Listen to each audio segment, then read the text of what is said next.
Espiritu na gumagabay sa mga anak ng Diyos. Yung banal na Espiritu na kailangan natin, hindi natin madalas napapag-usapan.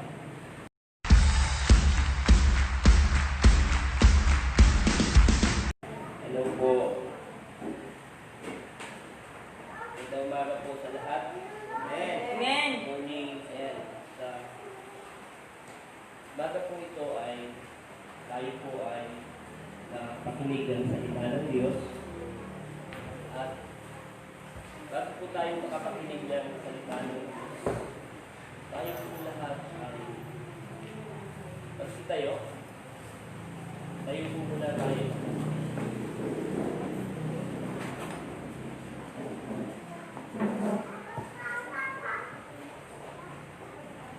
At sa umaga po ito, tayo po ay manalangin. Lahat po tayo ay tumulog sa Diyos. Aming Diyos na makapangyarihan sa lahat, Ama, tinataas pa po namin sa umaga ito.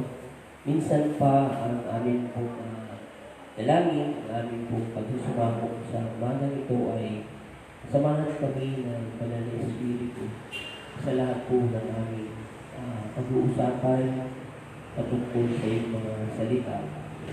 Paglasin mo po ito kami with a double portion of anointing. Hayaan mo po, O Diyos, na ang mahayag ang iyong kaluwalhatian, Panginoon. Gago mo po ako sa iyong likuran, Panginoon.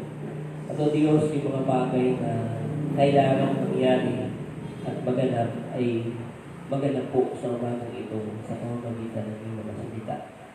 Tulungan mo po kami, O Diyos, na lubusan namin itong maintindihan, maunawaan, Panginoon, upang ito po ay magsilbing kalakasan sa amin, na magpatuloy kami sa paglilingkod sa iyo, Panginoon, sa mundo ito habang kami ay narito pa, Panginoon, ay magpatuloy kami sa paglilingkod sa pamamagitan ng iyong mga salita na may katotohanan.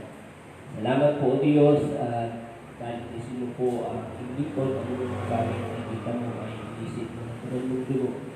Ngayon din, Panginoon, ang bawat isa, saliksikin mo po ang aming mga puso upang malayang makakilos ang iyong mga salita. Ang payak na salita mo sa umagang ito ay magsilbing pagpapala sa lahat ng aabuti ng tinig na ito sa nakikinig o nanonood sa live stream sa Facebook, Lord God, at maging mga kapatiran na hindi nakakadalo pa dahil sa kalagayan, sitwasyon ng Panginoon at aming sa pandemya ito. O Diyos, abutin mo po kami lahat, lalo na yung mga narinig ng Panginoon. Hipuin mo ng Banal ng Espiritu dahil wala pa kami magagawa kung wala yung Panginoon. Minsan pa, Ama, pinupuri ka namin nila nakita sa bagay ito sa pangalan ng Jesus. Amen. Sige po, pwede po tayo magpapaupo lahat na yan. Alam niyo po, dito naman nakarang linggo ay ilang buwan na po tayo merong YouTube channel na tinatawag. Pero ang pangit ng tulogan po paglabas po sa YouTube. Kaya pinaayos po natin. Kaya lang, yung atin pong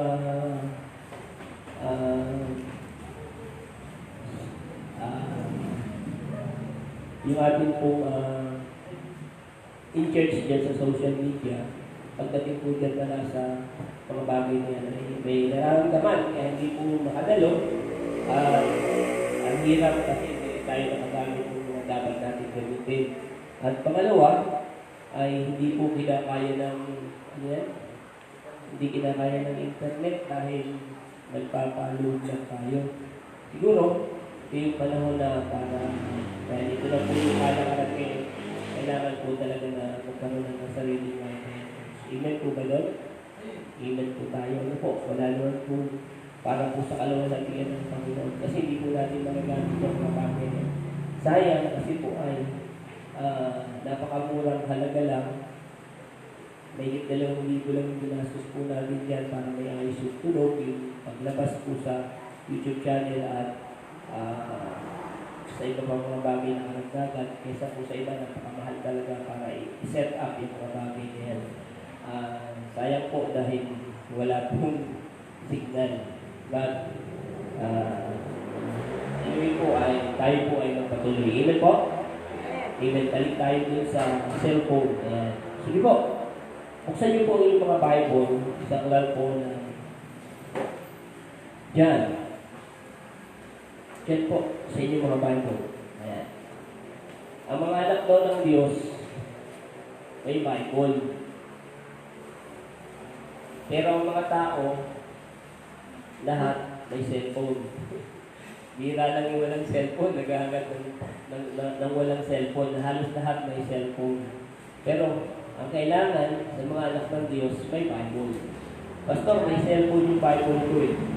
Tama. Ay, may cellphone. May Bible yung cellphone ko.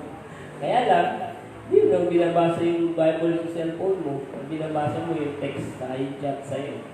Saka yung mga kung ano pa. O pinapanood. Amen po? Amen. Sige. So, bago ito, buksan po natin ang aklat po ng John 14. John chapter 14. Verse 16 to 17.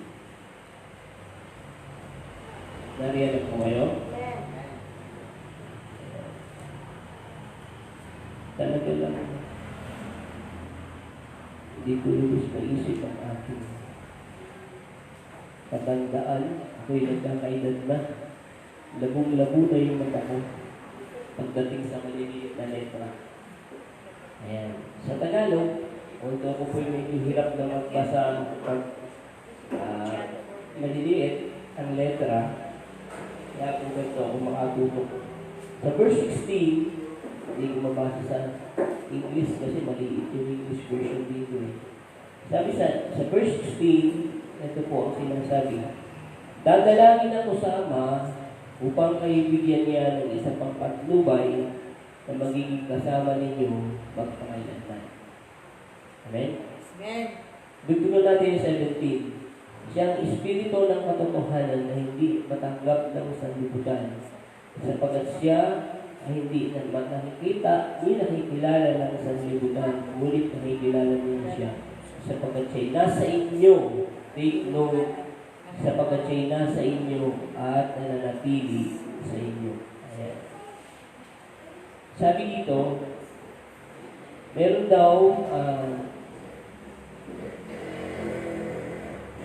sabi ni Jesus, dadalangin daw siya, magpe-pray siya sa Father, para tayo daw ay bigyan ng paglumay sa kanyang pag-alis, which is the Holy Spirit. At sabi niya rito, upang makasama natin magpakailanman yung banal na Espiritu. So, sa 17, ang kanyang pagkasabi ay siyang Espiritu ng katotohanan na hindi matanggap ng sanlibutan. Kaya yung mga anak ng Diyos na may access sa Lord o mga anak ng Diyos through Christ ay meron po talagang access sa Panginoon sa pamamagitan ng Banal na Espiritu. Sabi niya, hindi ito matatanggap ng sanlibutan, itong katotohanan na ito, kasi hindi naman nila ito nauunawakan. Sino yung sanlibutan? Yung mga tao na hindi nakakaunawa talaga ng salita ng Diyos. O ng Banal na Espiritu, hindi mo yan mauunawaan unless na hindi ka kumikilala, sumusurrender sa Panginoon sa Kristo. So, pagsabi doon, at ang mga anak ng Diyos, iyan, sabi dito, tayo iyan ay ating patnubay, gabay, lahat na magpakailanman. Iniwan sa atin ng Diyos, ng Panginoong sa Kristo, pag-akit na sa langit, para maging kasama natin. Pero, sa mahabang panahon, kahit sa mga mananampalataya, kahit sa mga anak ng Diyos,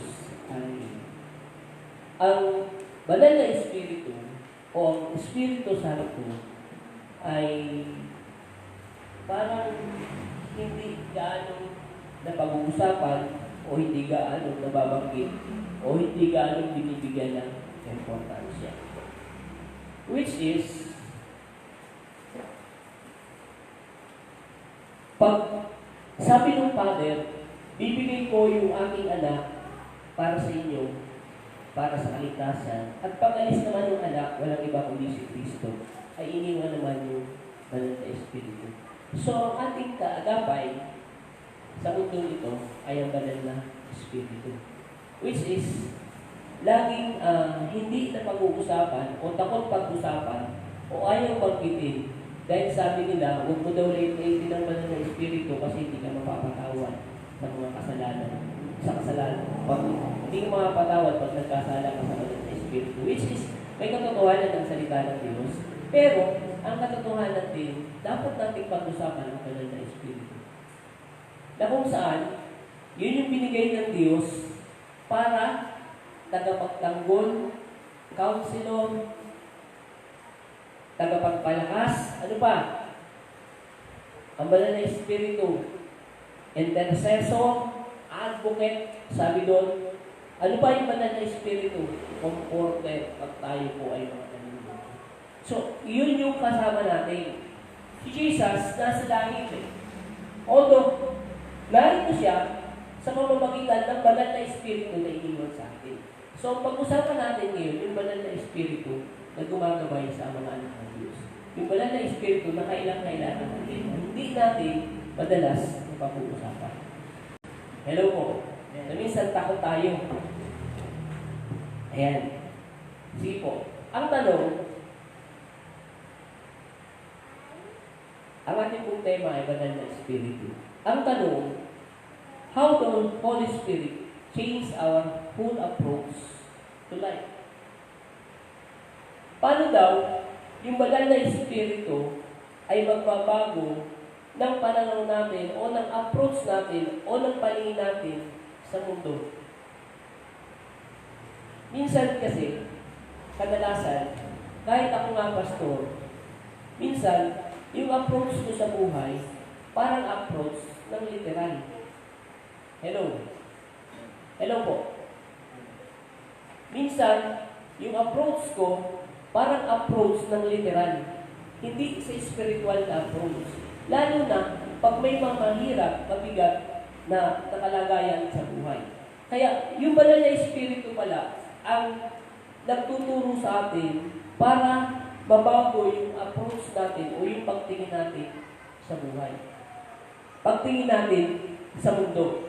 Sa paano? Paano mangyayari yan? Paano makaka-apekto para mabago? Ayan. Kaya hindi natin hindi nakaka-apekto sa ating buhay o hindi tayo nagkakaroon ng chance na ang banal na Espiritu mag-lead sa atin o mamuna sa atin. Kasi ang totoo, hindi naman natin alam kung ano itong banal na Espiritu.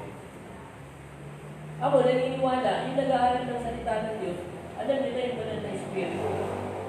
Pero meron sa atin, kahit dito sa kasalukuyan, o sa mga nakikinig, hindi nila alam kung ano yung banal na Espiritu. Ang alam lang nila, Father, Son, Holy Spirit. Pero hindi nila alam kung ano yung banal na Espiritu. At meron din sa atin, baka hindi pa natin alam kung ano ba yung banal na Espiritu. Kaya hindi makakilos, hindi makagalaw sa ating buhay, na kung saan, yun pala yung iniwan. Na kung saan, yun pala yung iniwan sa atin para, helper, para tagatulong. Alam lang natin, banggitin, pero hindi natin nauunawaan, hindi natin naiintindihan, o hindi natin alam yung kabuuan ng banal na Espiritu. Okay, sabi po dito, sige po, who is the Holy Spirit? Ano daw to? Kung sino ang banal na Espiritu? Yung mga nag-aaral ng salita ng Diyos yung mga nakaraan, alam niya to. He is the third person of the Trinity. Tanda natin, bago natin talakayin yung salita ng Diyos. Salita pa rin ito ng Diyos, pero ipaliwanag natin. He is the third person of the Trinity. Ayan. Father, Son, and the Holy Spirit. And ang belief po natin ay we are in Trinitarian belief o tinatawag na Triune God. Hello? The Triune God is, eto po yun, 3 persons in one substance. Intindihin po natin eh. 3 persons in one substance. Ibig sabihin yan, yung Ama, persona, yung Anak, persona, yung Banal na Espiritu ay persona. o nakakaramdam, hello, nakakaramdam ang banal na Espiritu dahil persona. Amen po. May pakiramdam. Kaya nga hindi dapat na napipigati ang banal na Espiritu. Pag sinabi doon sa Genesis chapter 1, para maintindihan natin lahat ng banal na Espiritu, maging mga nahihilig ng salita ng Diyos. Sa Genesis chapter 1, verse 26, ang sabi doon, at likhain natin ang tao ayon sa ating wangis. The plurality of God ay makikita mo doon sa Genesis 1:26. Pagdating naman sa John chapter 1 verse 1, yung plurality ng God, makikita mo pa rin. Kasi sabi doon, sa pasimula pa'y naroon na ang salita, kasama ng Diyos ang salita, at ang salita ay Diyos. Sa verse 2, walang dalika, kundi sa pamamagitan ni Kristo. Pero pag tinignan mo, sa verse 1, sa pasimula pa'y naroon na ang salita, kasama ng Diyos ang salita, at ang salita ay Diyos. Yun yung second person ng Trinity, Jesus. Pagdating sa verse 14, nagkatawang tao. Pero makikita mo doon yung plurality ng pagiging Diyos. Yung plurality, ibig sabihin. Pagdating naman doon sa Deuteronomy chapter 6, verse 4, may sinasabi doon, Hear, O Israel, the Lord our God is one God. Hear, O Israel, the Lord our God is one God. Kaya nangyayari po ito.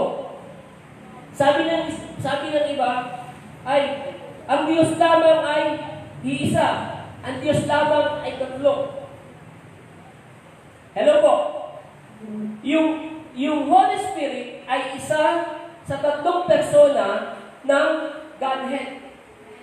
Pag tinignan natin, Hear, O Israel, the Lord our God is one God. Ang ibig sabihin kasi noon, sa Deuteronomy, kasi nung panahon nila Moises, makinig po tayo dito, pero makikita natin dito yung oneness of God, yung singularity ng pagiging Diyos. Tingnan natin doon.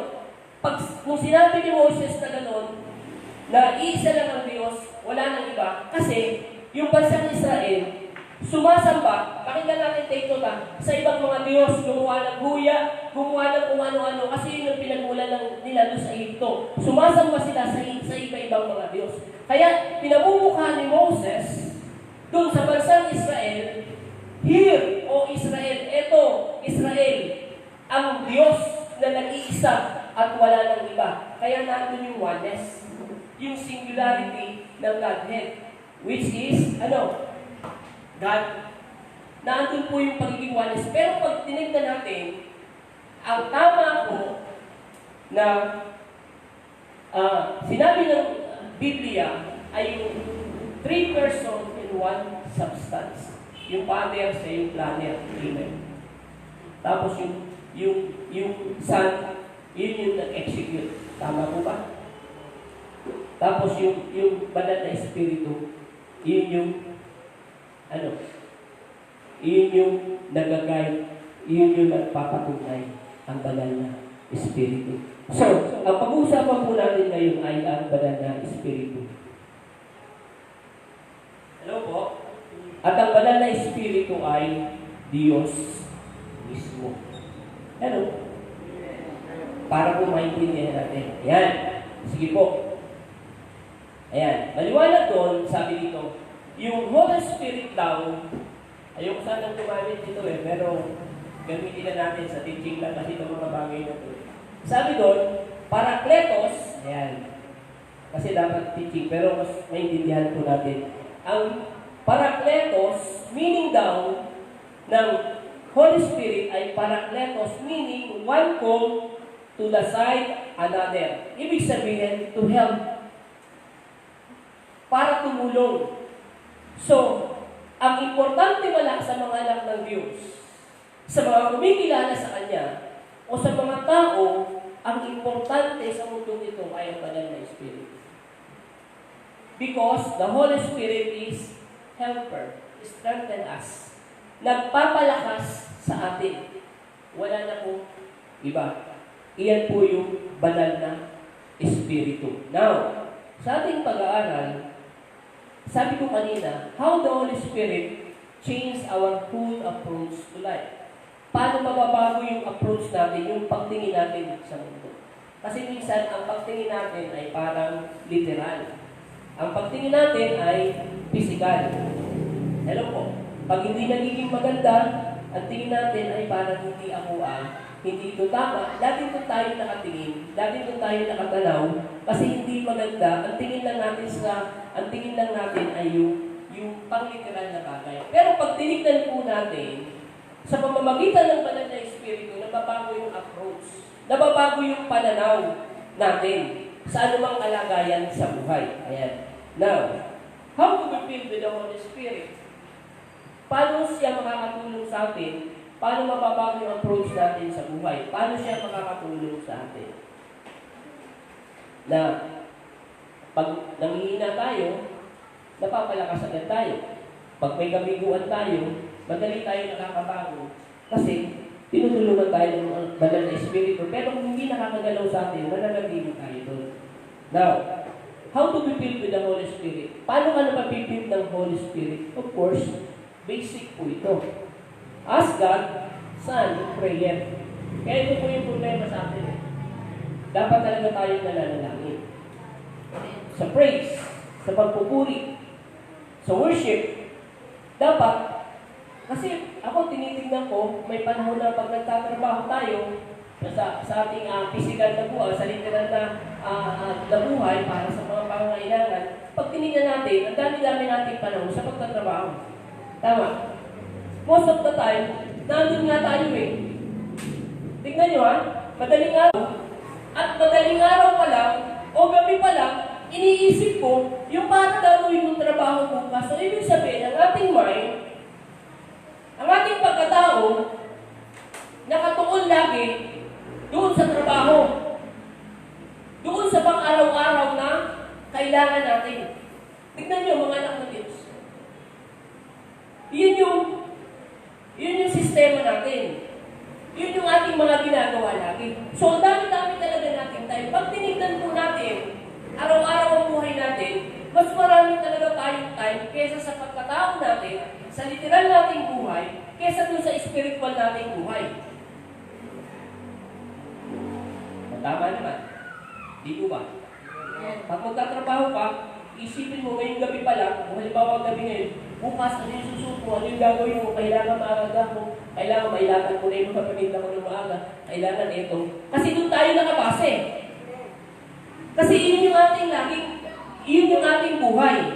Pero hindi ko sinasabing masama. Pero ang sabi doon, how to be filled with the Holy Spirit, na kung saan, pagdating ng kahinaan, pagdating ng pagsubok, pagdating ng problema, pagdating ng tukso, para hindi ka matukso, para hindi ka magkasala, para hindi ka mabaon sa kasalanan, o para sa problema makaahon ka, sa sitwasyon makaahon ka, dapat kailangan mo itong Holy Spirit, kasi helper to eh. Siya yung mag-guide, siya yung mag-strengthen sa atin, siya yung magpapalakas sa atin. Kasi mahina tayo pag sa ating sa mga sarili lamang. Kasi ano sabi ng Bible? Wala tayong kakayanan. Lahat ng meron tayo, hindi yan galing sa atin. Lahat ng meron ako, hindi galing sa akin. Lahat ng pinangahawakan ko, hindi yan galing sa akin. Galing yan sa Diyos na buhay. So dapat maintindihan natin ito. Dapat makita natin itong mga bagay na ito. So, mas marami tayong panahon sa literal nating buhay o sa pagkatao natin, o sa mga araw-araw nating kinakaharap. Tignan mo. Pero pagdating sa bagay na espiritual, lalo na sa banal na espiritu, na kailangan nating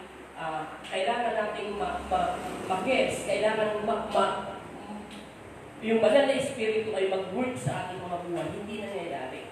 Kaya pagdating ng mga sitwasyon na mahirap, failure tayo.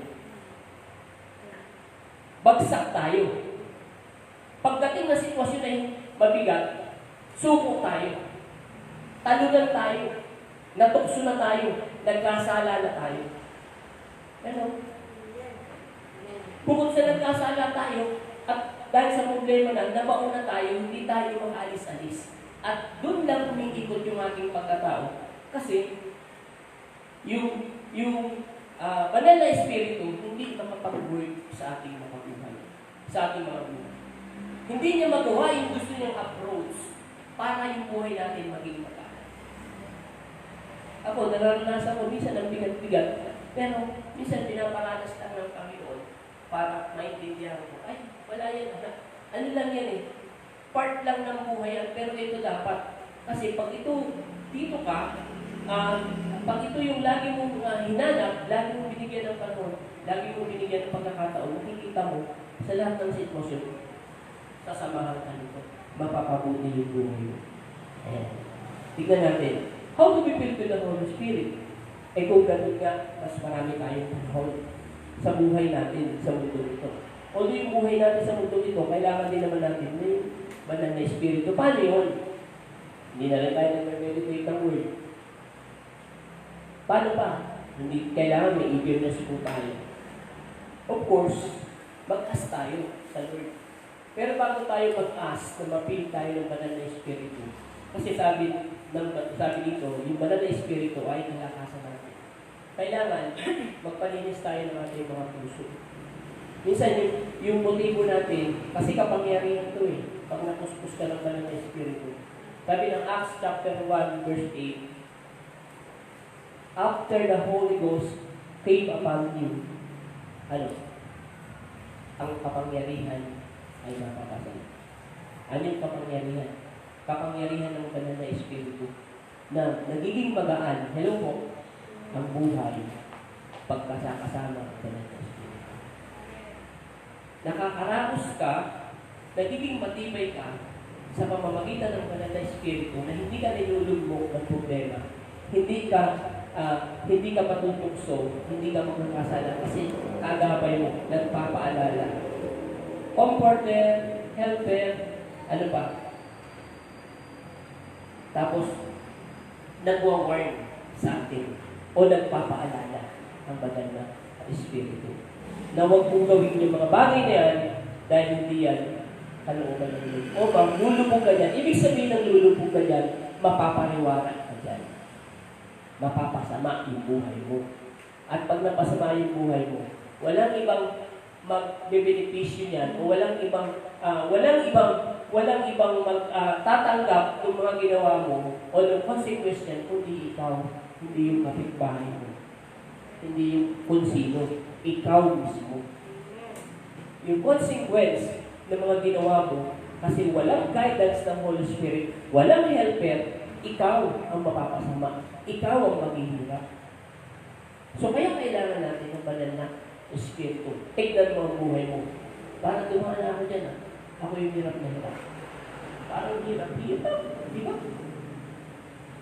Parang napakahirap kasi nga wala yung nagtuturo. Teacher pa yan yung Holy Spirit kung ano yung dapat mong gawin. So, how to be filled with the Holy Spirit? Iyan. Kaya anak ng Diyos. Ulit-ulit ko itong sinasabi. Basahin mo, i-meditate mo yung Word of God. Huwag tayong mga tamad pagdating sa salita ng Diyos. Huwag tayong mga tamad manalangin. Huwag tayong mga tamad sumamba. Huwag tayong mga tamad magpuri. Huwag tayong mga tamad makinig ng praise and worship. Kung may sermon kayo, babali mo sa praise and worship yung pakikinig, makikita nyo. Mag-work sa inyong buhay. Hello po. Problema eh. Ako, sa totoo lang po, pinapakita ng Diyos na ang mga tao mas maraming panahon sa gusto niya sa mundong ito. Gusto ko lang mabuhay, literal. Eh, ba't ka pa nabuhay? Hindi dapat din na tayo nabuhay. Walang saysay po yun. Literal lang, pagkatapos ng literal, patay na, wala na. Ang importante yung spiritual kasi walang hanggan yun. 50 years old ka lang dito, baka 70 years old ka lang dito. Walang saysay po yun. Puro nga kabigatan dito, tama? Pero importante yung spiritual kasi walang hanggang buhay sa piling ng Diyos. Kaya dapat natin ito maintindihan. Higit sa lahat, nagpapagaan ng ating dinadala ang banal na espiritu. So yun po yung dapat natin gawin. Dapat hanapin natin ano natin sa ating pagkatao na kailangan natin ng banal na Espiritu. Ayan. Amen po? Amen. Ngayon, what is the purpose of the Holy Spirit in our life? Ano yung purpose? Ito na nga, hindi pa pala tayo number 1. Ano yung purpose? Ayan. Nauna na ako eh. Ang bilis ko. Nauna na ako, pero ito pa yung pinaka-mensahe. Ano ba yung pinaka-purpose ng buhay, ng banal na Espiritu sa ating buhay? Ito yun, peace of mind. Ito po yung importante, anak ng Diyos. Ako, sa totoo lang, lahat tayo may kailangan. Amen po. Ako talaga ayaw ko ng madumi. Pag nakita ko ang bahay, masukal, madumi, talaga po nagagalit ako. O kahit dito sa pwesto, sa tindahan, saan man yan, kahit dito sa simbahan, pag nakita ko madumi yung tsura, talaga nagagalit ako. Nakakasar po talaga ako. Kasi ayaw ko talaga ng madumi. Di ba may kasabihan, cleanliness is next to godliness. Tama po? Ayaw ko talaga ng masalimuot ng buhay. Kasama yung masalimuot, pag madumi yung kapaligiran, ayaw ko sa loob ng bahay, sa siya, sa nakikita ko, magsesermon at magsesermon ako, magsasalita talaga ako. Hindi ako mananahimik. Kasi ayaw ko talaga. Kasi hindi maganda sa aking pananaw, sa aking paningin. Pero pag nakita ko ang isang lugar na maganda, malinis, maliwalas tignan, napapawaw ako at natutuwa ako doon sa mga naandun, lalo na pag siguro akin yan, magpe-bless ako. Pero pag nakita ko itsura, nakagalit talaga ako. Kasi ibig sabihin, gusto ko talaga yung maayos. Ganon din yung banal na Espiritu. Hello? Ang banal na Espiritu, gusto niya yung kaayusan sa pagkatao natin. Yung kaayusan sa buhay natin bilang mga anak ng Diyos. Ganon ang banal na Espiritu na sabi niya, yung banal na Espiritu, inaayos niya, sineset niya, ginagawa niyang tama lahat ng sistema, lahat ng kapangalan ng buhay mo. Kasi yun siya. Para maging smooth, hindi ka mahirapan. Hindi para sa kanya, para sa iyo. Para mapagaan yung dinadala mo. Sa dibdib, magkaroon tayo ng peace of mind. Sa isip, sa puso natin. Magkaroon tayo ng kapayapaan. Yun yung hinahatid ng banal na Espiritu. Na, parang okay lang to, kahit ano nangyayari. Kasi, nare-realize ko nga pala. Yan lang yan. Okay lang yan. Ano man mangyari. Basta meron kang kapayapaan, yun yung ginagawa. Yun yung purpose ng banal na Espiritu sa ating mga pagkatao. Ayan. Di ba hinaharap natin yung everyday ng buhay natin? Minsan may mga trouble, tama. Dumarating. Tama po ba? Dumarating yung mga problema. Dariyan yung mga problema. Pero, anytime, ang banal na Espiritu is willing na tayo itulungan to comfort us, to strengthen us. Ano ba? Para tayo ay itama, i-guide, para hindi ka mahirapan. Minsan, hirap na tayo sa buhay. Kasi, bit natin eh. Ako nararanasan ko yan minsan. Bit ko, hindi ko maibababa, hindi ko mabitaw-bitawan, o hindi ko mairelay sa banal na Espiritu. Hello? Dapat na i-relay natin para hindi tayo nalulog, hindi tayo nahihirapan. Lord, ano ba ito? Iniisip ko araw-araw, ang dami ko babayaran, halimbawa, di ba? Ang dami kong problema, ang daming ganito, ang daming ganito, ang daming ganito. Pero hindi ko naisip na, sabi lang po yun, halimbawa, na hindi ko naisip na dapat pala, Lord, banal na Espiritu, tulungan mo ako. Bigyan mo ko ng kapayapaan sa sitwasyon ko. Panginoon, ang dami ko ng babayaran, ang dami ko ng bills, enrollment pa, Panginoon. Panginoon, wala pang ganito. Panginoon, mapuputulan pa ako. Panginoon, ito pa ang kailangan ko. Gulong-gulo na tayo kasi wala tayong kapayapaan. Yan na nagpapahina sa ating mga tao. Pero, kasi hindi tayo nakaka-rely doon sa gustong mangyari ng banal na Espiritu. Na yung banal na Espiritu, kailangan natin sa buhay natin. anak ka ng Diyos, whether you like it or not, kailangan mo ng banal na Espiritu. Kasi sabi niya, iniiwan ko sa inyo, sa aking pag-alin, sabi ni Jesus, iiwan ko sa inyo ang banal na Espiritu. Yan yung purpose. Amen po? Ayan. Peace of mind. Importante po yung peace of mind. Ayan. Anytime na kailangan natin, anytime na may struggle po tayo, o madalas, most of the time, meron tayong struggle. At madalas, hindi tayo, struggle tayo na magkaroon ng tagumpay o ng victory sa mga sitwasyon, sa mga bagay na ginagawa natin. At lagi tayong binabagsak ng sitwasyon, ng kalalagayan natin sa buhay. At yung struggle na nanatili sa atin. Bakit? Kasi, kaya yung struggle na nanatili sa atin, even sa akin, madalas nararanasan ko din yun, may struggle. Kasi, hindi ko nabibigyan ng panahon na makagalaw, makakilos sa akin yung banal na Espiritu. Most of the time, yung banal na Espiritu ay forgotten sa aking buhay. Sa inyong buhay, madalas din. Na kaya, bit-bit mo, kaya dala-dala mo yung kabigatan ng buhay. Kaya dala-dala ko yung mga bagay na parang lagi na lang hindi na ako makalaya sa ganito. Kasi nga, hindi ko pinahayaan ng banal na Espiritu mag-work sa atin o sa aking buhay. Hayaan natin na yung iniwan ni Jesus, yung sabi, pag nalulungkot, He is the comforter. Magpo-comfort siya sa'yo at sa akin. Hayaan natin na yung iniwan ni Jesus ay mag-guide sa atin.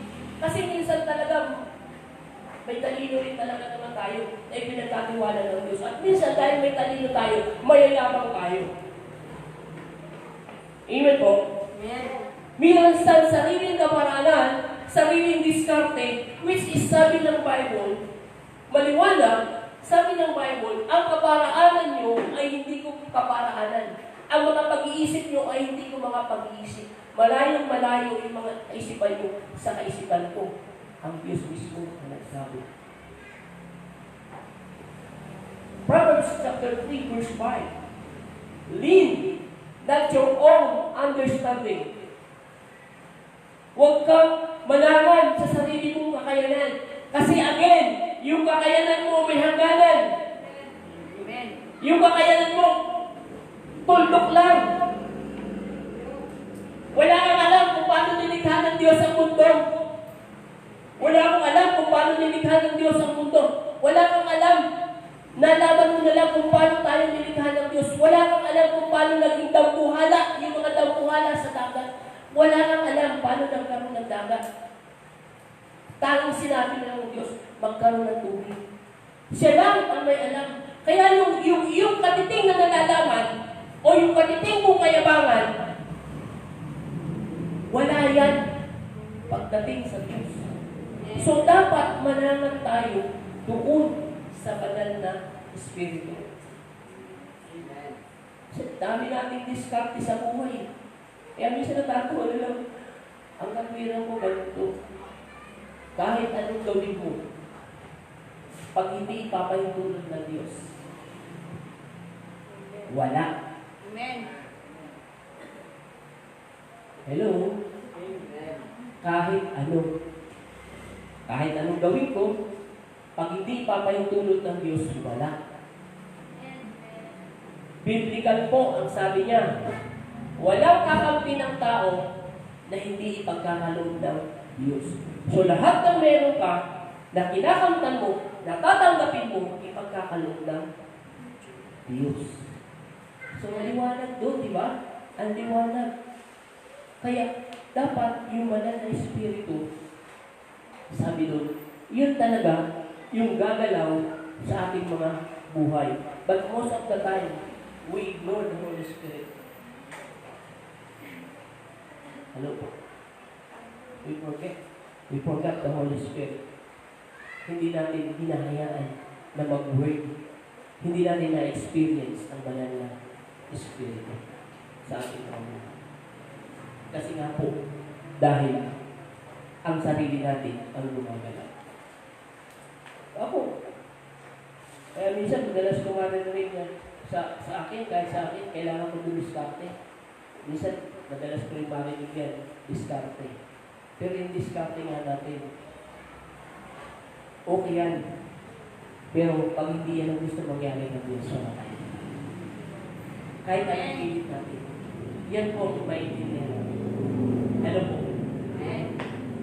Gusto ko ganito, para makabuti, para makatulong, gusto ko ito yung gagawin ko. Pero pag hindi ang gusto ng Diyos, wala yan. Hello po? Pero pwede mong gawin. Pero pag ibinigay sa iyo ng Diyos, nakamtan mo yan, ibig sabihin, yan yung para sa iyo. Hello po? Kaya minsan, pag failure tayo, lalo mo ng failure. Pero dati na lang. How many times? Pero, anak eh, hindi nga kasi. Hello? May mga bagay kasi na ang Diyos, minsan kasi pinipilit natin ang gusto natin. O minsan naman, kaya tayo failure, kaya tayo dumadaan doon. Kasi minsan, totoo naman, may mga pagsubok, may mga testing. Baka nagtanda huli, meron din. Ano sabi? No gods, no glory. Tama po ba? Tama po? Pag walang tiyaga, wala din nilaga. Pero namatay na lang, puro tiyaga, wala namang nalaga. Meron din ganun, di ba? Kasi nga hindi pinagkakaroon ng Diyos. Hindi iyon tama o hindi, sabi, hindi iyan. Nakukuha po natin. Yan. Sige po. Sige natin. Totoo lang kasi mas gusto ko mag-preach ng walang salamin. Ang problema naman, hindi naman ako makakita. Pero mas maganda sana mag-preach ng walang salamin. Kasi, nung nanonood nga akong palabas, nung may salamin siya, parang hindi siya kagandahan. Pero magtanggal siya ng salamin, habang gumanda na siya ng gusto. Kasi depende rin yun, no? Tama po. Eh kaya minsan, ano ba palagay niyo? Mas bugi ba? O, joke lang po. Tuloy tayo mga anak ng Diyos, ha? Ayan. Sabi dito, kailangan daw natin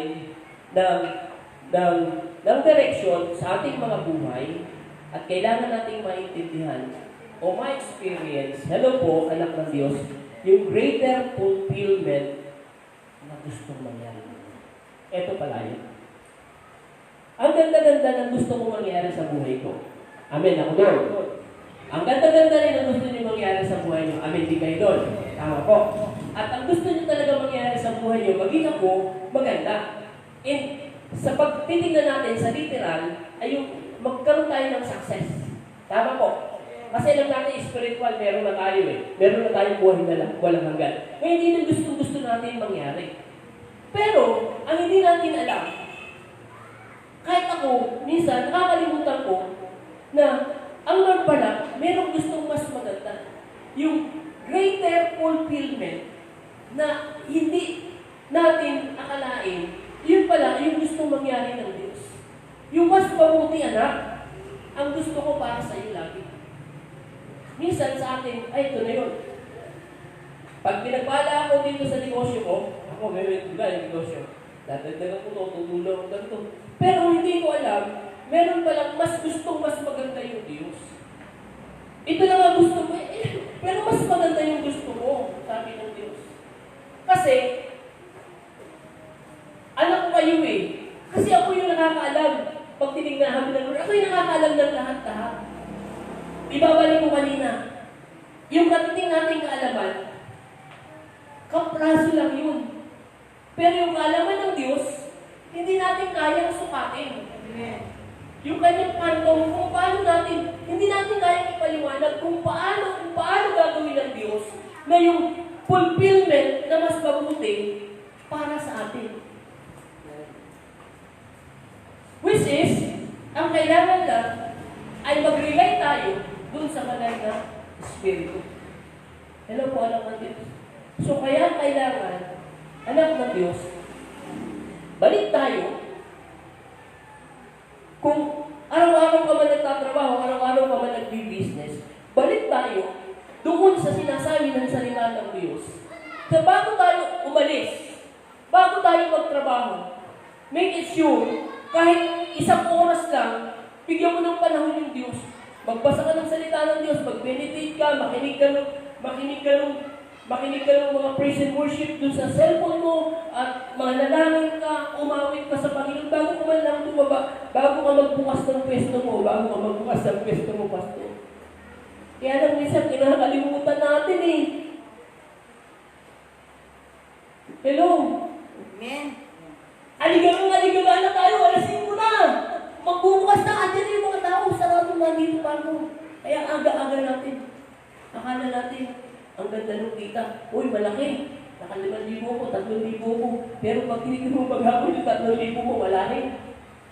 Kasi nga, hindi natin alam na yung Lord yung nakakaalam. Hello? Amen. Hello po, anak ng Diyos. Yung Lord yung nakakaalam. Yung Lord yung mismo, yung nagtatakda kung ano yung mas mabuti sa'yo. Kaya nga minsan, tinignan ko rin. Lord, di ba ako 1,000? Ilang araw na, Lord, paano ba ito? Ano kaya? Kaya minsan nga nagbigalo ko, parang ang dilim-dilim. Pero pag tinignan ko yung 1,000, aba, hindi ko pala nagagalaw, wala na bawas. Ganun din, di ba? Mas marami pa. Kasi may mga dumating na magpapala. Yun pala yung Diyos. Hello? Amen. May dumating. O, hindi ko na pakailaman. May mga ganon. May mga bagay na akala mo, pangit. Pero, meron palang mas mabuting plano yung Diyos. Amen. Hello po? Kaya lagi-lagi, sinasabi ng salita ng Diyos, supreme pa rin yung Diyos. At yung Diyos pa rin ang nakakaalam Amen. kung paano yung gagawin. Kung ano yung gagawin, ano yung tamang gagawin, kung ano yung magiging guide natin sa buhay na ito. Walang iba, kundi ang banal na espiritu na laging nagpapaalala. At sabi doon, kailangan lang open our hearts, ayan, para ang banal na espiritu mag-manifest sa ating mga buhay. Amen po. Amen po. Hindi natin ito pwedeng iwasan, hindi natin ito pwedeng tanggihan, ang banal na espiritu, kasi ang banal na espiritu, siya yung third person sa Trinity.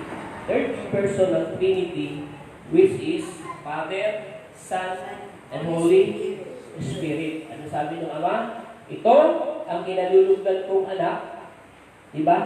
Nung magpabautismo sa tubig kay Juan, at pagkatapos bautismohan, pag-ahon, yung banal na espiritu ay lumapag sa kanyang balikat sa anyong kalapati. Hello. So, banal na espiritu ang iniiwan ni Jesus para sa inyo, para sa akin. Amen po. Ano sabi? Peace of mind. Sabi ng banal na espiritu, sabi ni Jesus, kapayapaan ang iniiwan ko sa inyo. Amen. So, ganito gawin natin sa ating pagtatapos. Ulitin ko to para alam natin lahat. Magtrabaho tayo, gawin natin yung part natin, pero gawin din natin yung part natin sa relasyon natin sa Diyos. Meditate the Word, pray, mag-worship, mag-praise ka sa Panginoon, tapos mag-praise ka, mag-worship, and then, kung may pagkakataon ka, ihayag mo ang salita ng Diyos. Kung may pagkakataon, kahit mahapyaw, o kaya mag-iya ka ng tao para sa gawain, o kung may pagkakataon ka, o dapat may pagkakataon ka, gumawa ka lagi ng mabuti. And then, bahala na si Lord sa gagawa para sa iyo. Amen. Hello po, anak ng Diyos. Nag-gets natin, bahala na si Lord na gagawa para sa atin, pero ginagawa natin, yung part natin, para sa pamilya natin. Clear tayo doon. Amen po. Amen. Kailangan lang mag-manifest yung banal na Espiritu sa ating mga buhay. Amen po, anak ng Diyos. Amen po. Tayo po ay manalangin. Hallelujah. Diyos na makapangyarihan sa lahat, Ama, tinataas ka po namin sa umaga ito. Salamat po sa iyong mga salita. Salamat po sa iyong kabutihan. Salamat sa iyong katapatan. Bless mo po ito, Lord, na ito po ay maging kalakasan sa bawat isa. Magsilbing guide, Panginoon, ang banal na Espiritu na iniwan mo sa amin, Panginoon, nang ikaw ay umakyat dyan sa langit, ay salamat dahil pinaalalahanan mo kami na ang banal na Espiritu o Diyos ang aming katuwang sa buhay na ito, sa anumang aming kalagayan, sa anumang aming sitwasyon sa buhay. Tulungan mo po kami, Lord, na mag-desire, na magkaroon ng desire, Panginoon, na mapulpil o mag-feel ng Holy Spirit, Panginoon. Na kung saan may panahon talaga kami na umawit ng makalangit na awitin, may panahon talaga kami mag-meditate, may panahon talaga kami, O Diyos, na mag-pray, Panginoon, at may panahon kami, Panginoon, na saliksikin, Panginoon, ang iyong mga salita. At magkaroon kami, Lord, ng tunay na pagmamahal sa iyong mga salita, Panginoon, na kung saan, Lord, ay tatagpiligin talaga namin ang salita mo, uunawain namin, at susundin po namin, Lord, because sabi po ng James na pagkatapos po namin mapakinggan ang salita ng Diyos, tapos hindi naman namin ito isasagawa, Panginoon, ay wala rin po itong kaguluhan, Panginoon. Wala itong saysay, wala itong dulot na mabuti sa amin. Unless, after namin marinig ang iyong mga salita, Panginoon, maging doer kami ng iyong salita, ng word mo, Panginoon sa Kristo. Salamat po, Lord. Muli, Panginoon, ang salita mo ay huwag na huwag maagaw sa bawat puso, Panginoon. Salamat po, Diyos. Pinupuri ka, pinapasalamatan, pinadakila, at niluluwalhati. Maraming pong salamat. Tanggapin mo ang papuri, parangal, at dahil sa iyo lamang, kailanman ang papuri ay sa iyo, sa pangalan ng Jesus. Amen. Iyon po, magandang umaga po sa lahat. Ngayon po tayo po ay sama-samang magkaloob sa Panginoon dahil wala pong tumatayo, wala pong tatayo. O, diretso na tayo. Kasi linggo-linggo na lang, nangangaral tayo ng kaloob eh. Ngayon, ganito na lang gawin natin. Total, alam na natin ang salita ng Diyos. Pag sinunod natin, si Lord ang magpala. Pag hindi natin sinunod, bahala din na natin si Lord. Amen po? Para ang pananagutan naman sa atin na tumutupad at hindi tumutupad. Tama pa?